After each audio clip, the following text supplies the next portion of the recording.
नमस्कार मुलांनो, आज आपण गणेश चतुर्थीची माहिती ऐकू. भाद्रपद महिन्यातील चतुर्थीला पार्थिव गणेश पूजन केले जाते. श्री गणेशाच्या अवतारांपैकी गुणेश याचा जन्म भाद्रपद शुद्ध चतुर्थीला झाला.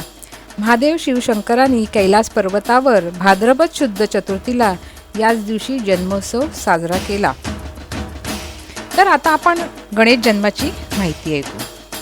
पार्वती देवीला स्नानासाठी जायचे होते, पण आसपास लक्ष ठेवण्याकरता कोणीच नव्हते. तेव्हा पार्वती देवीने आपल्या अंगावरील मळाने एक मूर्ती बनवली आणि ती जिवंत केली. या मूर्तीला पहारेकरी म्हणून नेमला आणि सांगितलं की कोणालाही आतमध्ये येऊ देऊ नकोस असे सांगून पार्वती माता स्नानासाठी आत गेली. भगवान शंकर काही वेळाने तिथे आले आणि ते आत जाऊ लागले. तोच त्या पहारेकऱ्याने त्यांना अडवले. त्यावर भगवान शंकर संतप्त झाले आणि त्यांनी त्या पहारेकऱ्याचं शिर धडावेगळं केलं. पार्वती देवी जेव्हा स्नान करून बाहेर आली तेव्हा त्यांनी हा प्रकार पाहिला आणि त्या संतापल्या. ते धडावेगळे शिर पाहून तिने पूर्ण ब्रह्मांड हादरून सोडलं. सर्व देव, अगदी ब्रह्मदेवापासून सगळे देव पार्वतीची समजूत घालण्याचा प्रयत्न करत होते, पण पार्वती कोणाचंच काहीही ऐकून घेत नव्हती. तेव्हा शंकरदेव आपल्या गणाला आदेश देतात की पृथ्वी तलावर जाऊन सर्वात आधी जो प्राणी दिसेल त्याचं शिर कापून घेऊन ये. गण बाहेर पडल्यावर सर्वात आधी त्याला हत्ती दिसला. तो त्याचं शिर घेऊन आला. भगवान शंकरांनी ते शिर पुतळ्याला लावले आणि त्या मूर्तीला जिवंत केले. हा पार्वतीचा मानसपुत्र. गज म्हणजे हत्ती, आनन म्हणजे मुख म्हणजेच गजानन होय. शंकर देवानं त्याला गणाचा ईश म्हणजेच देव म्हणून गणेश नाव ठेवलं. हा दिवस चतुर्थीचा होता, त्यामुळे चतुर्थीला गणेश चतुर्थी म्हणून महत्त्व आहे. आता आपण घरगुती गणेश पूजनाची सुरुवात नेमकी कधीपासून झाली याबाबत पाहू. महाभारत काळाचा संदर्भ दिला जातो. महाभारताची रचना महर्षी व्यासाने केली हे आपल्या सर्वांना माहिती आहे. मात्र महर्षी व्यासानी महादेव आणि पार्वती देवीचे पुत्र गणपतीकडून हे महाभारत लिहून घेतलं. महाभारत कथा पूर्ण होण्यास मोठा कालावधी लोटला.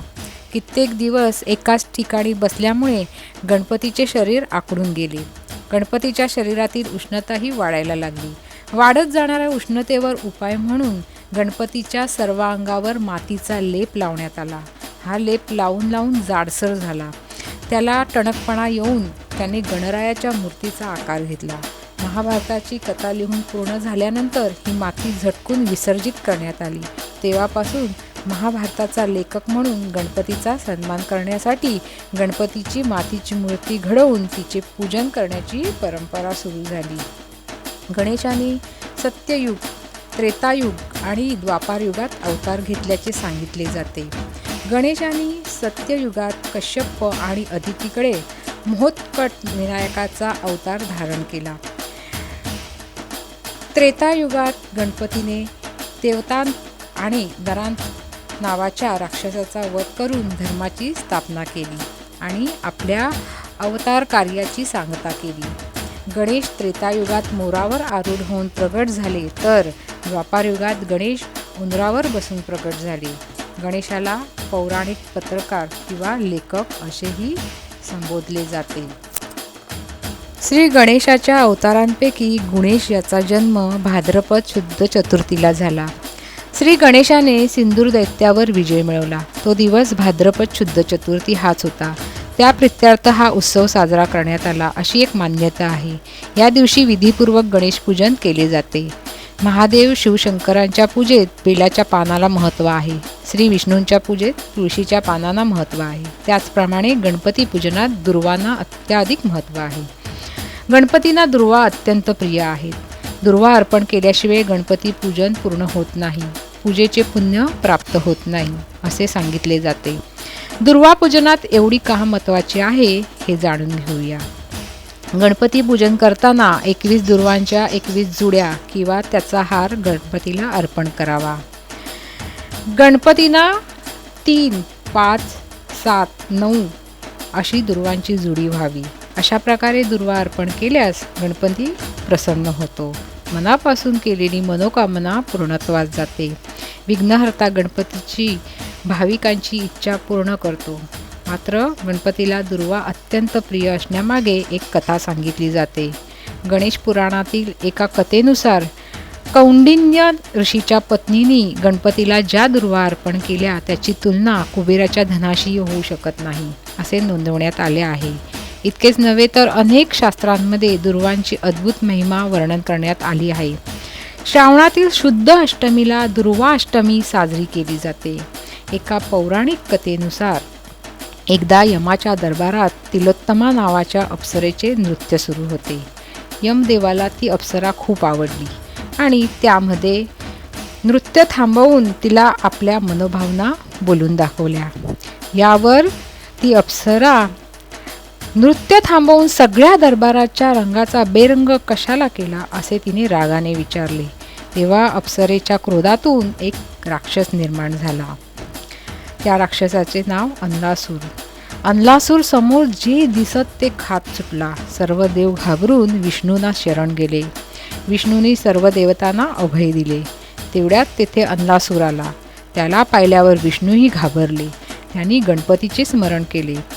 गणपती बालकाच्या रूपाने विष्णूंपुढे प्रकट झाला. हे विष्णू, आपण माझे स्मरण का केलेत असे विचारत असताना अन्नासुराने काही देवांना पकडले. सर्व देव आणि ऋषीमुनी सैरा वैरा पळू लागले. गजानन मात्र जागचा हलला नाही. मग अन्नासुराने गजाननाकडे मोर्चा वळवला. त्याने गजाननाला गिळण्यासाठी आपल्या पंजांनी उचलले. तो गणपतीला गिळंकृत करणार तोच सर्व देवांनी अहंकार केला. अन्नासुराच्या हातातील त्या बाल गजाननाचे एकदम प्रचंड रूप धारण केले. ते रूप फारच विराट होते. त्याचे डोके आबाळाला भिडले, पाय पाताळात रुतले होते. एका क्षणात गजाननाने अन्नासुराला सोंडेत पकडले आणि गिळंकृत करून टाकले. अन्नासुराला गिळल्यानंतर गणपतीच्या सर्व अंगाची आग होऊ लागली. गणपतीला खूप त्रास होऊ लागला. गणपती स्वतः त्रासात आहे असे समजल्यावर देव, ऋषी, मुनी या सर्वांनी त्यांना जमतील ते उपचार सुरू केले. गणपतीच्या अंगाचा दाह शांत व्हावा आणि त्यांना थंड वाटावे म्हणून अनेक औषधी वनस्पतीचा उपयोग करणे सुरू झाले. वरुणाने थंडगार पाण्याची वृष्टी त्यांच्या अंगावर करण्यास प्रारंभ केला. नीलकंठ शंकराने आपल्या गळ्यातील नाग काढून त्यांच्या गळ्यात घातला.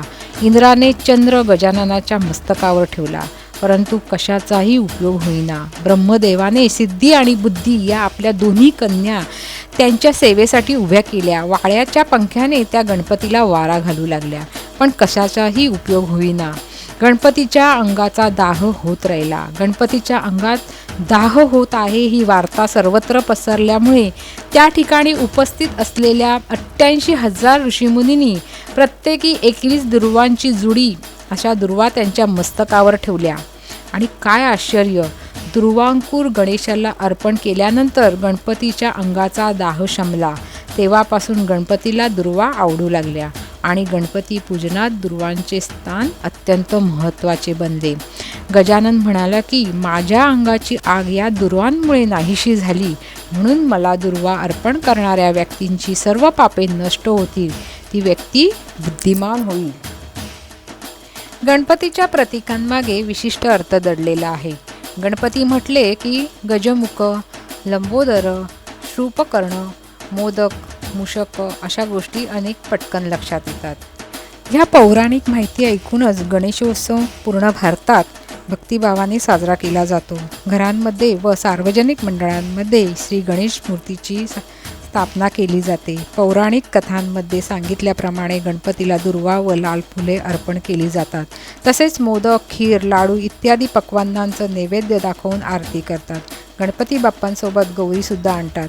गणरायाचे 1.5, 5, 7, 9 किंवा 10 दिवस वास्तव्य असते.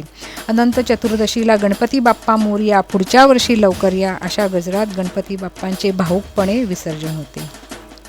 1893 साली लोकमान्य टिळकांनी पुण्यात सुरू केलेला हा गणेशोत्सव भारत देशात, देशाबाहेर कोणतीही जात, पंथ, धर्म न मानता साजरा केला जातो.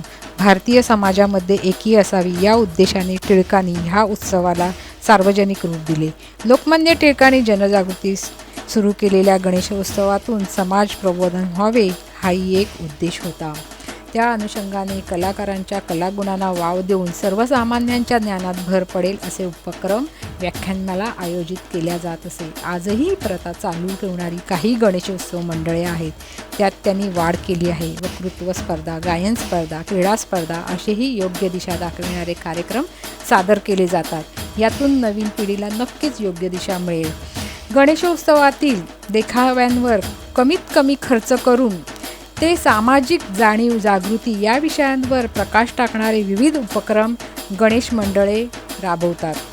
लोकमान्य टिळकांनी उदात्त हेतूने सुरू केलेल्या या उत्सवाचे महत्त्व प्रत्येकाने जाणून कामे केली पाहिजेत. गणेशोत्सवातील विविध प्रकारच्या जाहिरातबाजी व पोस्टरबाजींवर बंदी आणायला हवी. शिस्तबद्ध वातावरणात विसर्जन मिरवणूक झाली पाहिजे. विसर्जनाच्या मिरवणुकीत पारंपरिक वाद्यांचा वापर करावा. समाजाला योग्य दिशा देण्याचे काम गणेश मंडळांनी करावे. यासाठी समाजातील प्रत्येक घटकाने झटावे. पर्यावरणपूरक गणेशोत्सव साजरा केला गेला तर नक्कीच गणेशोत्सवाचे महत्त्व आणखीन वाढेल. धन्यवाद.